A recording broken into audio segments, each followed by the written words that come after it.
first contestant, Misty Shore, communicating with the verbal and motor impaired. Communicating with the verbal and motor impaired, Misty Shore.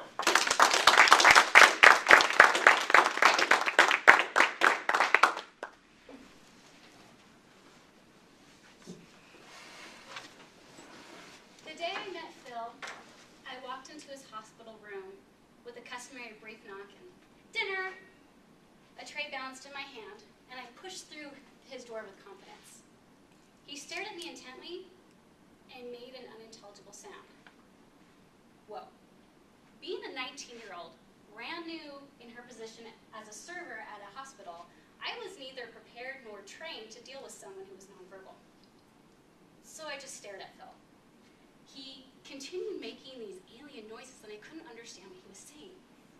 His hands, they were shaking, and they didn't quite work right. He began getting really frustrated and angry with himself. My heart started to race. I was embarrassed, and I felt helpless. Over and over, he repeated these strange noises, searching my face for understanding.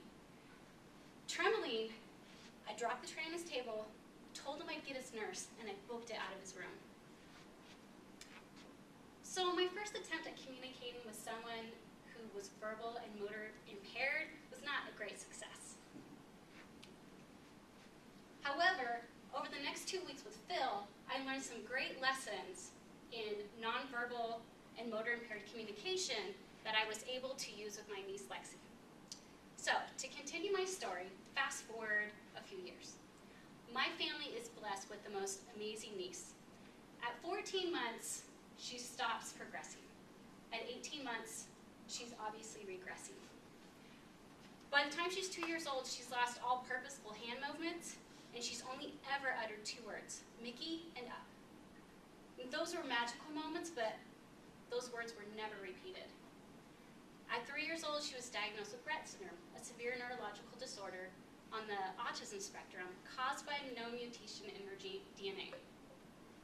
But by 5 years old, she got through most of her regression, and she became more attuned to her world. And it was really apparent that she knew what was going on.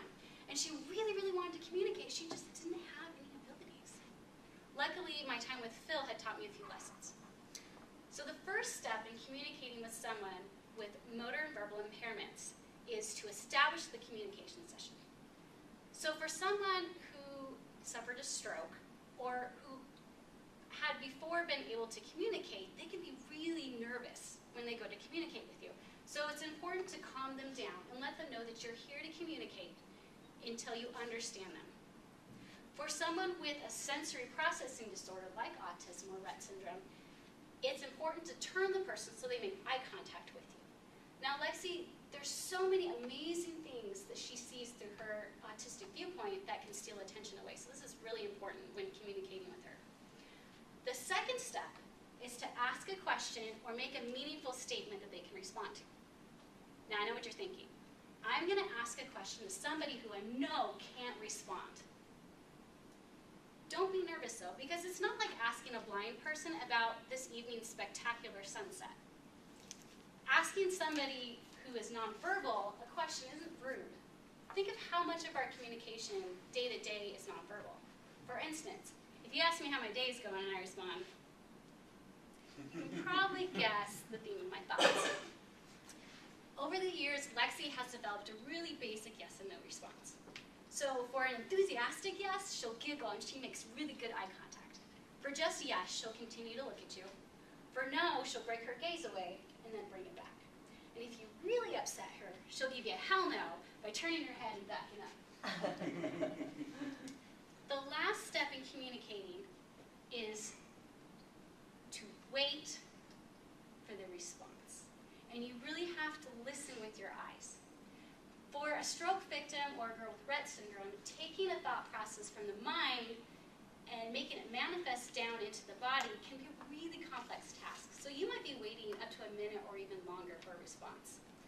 I've seen some really great questions with Lexi turn into a disaster or failure to wait. For example, Lexi, did you go to the park today? Yeah. Did you go down the slide? Yeah. Did you see birds? Did you see red birds? Did you see green birds? Did you see blue birds? I'm staying tonight for dinner. You want me to sit next to you? Because no one likes a one-sided conversation, even those who are nonverbal. That night that I met Phil, I went home and I thought about him. I thought about him all night. His terrified face replayed over and over again in my mind, and I was ashamed of the way that I had interacted with him. I kind of felt like I'd left him hanging. So the next day found me at his door again. Dinner! Phil made eye contact with me right away and started gesturing wildly. He was already way up here. And so I calmed him down. I said, Phil, sir, I'm here. I'm going to listen to what you have to say. Can you try to tell me again what it is that you want? And so he calmed down, and he starts gesturing again. And he starts making the noises, and he gets worked up, and I calmed him back down. And we repeated the process a couple of times. And after 3 agonizing minutes, I finally figured out what he wanted. And I walked over to the windowsill. I picked up his glasses, which had sat there for 2 days, and I popped him on his face, and he could watch TV. And he gave me the biggest smile. I'm happy to tell you that over the next 2 weeks, Phil regained all of his capabilities.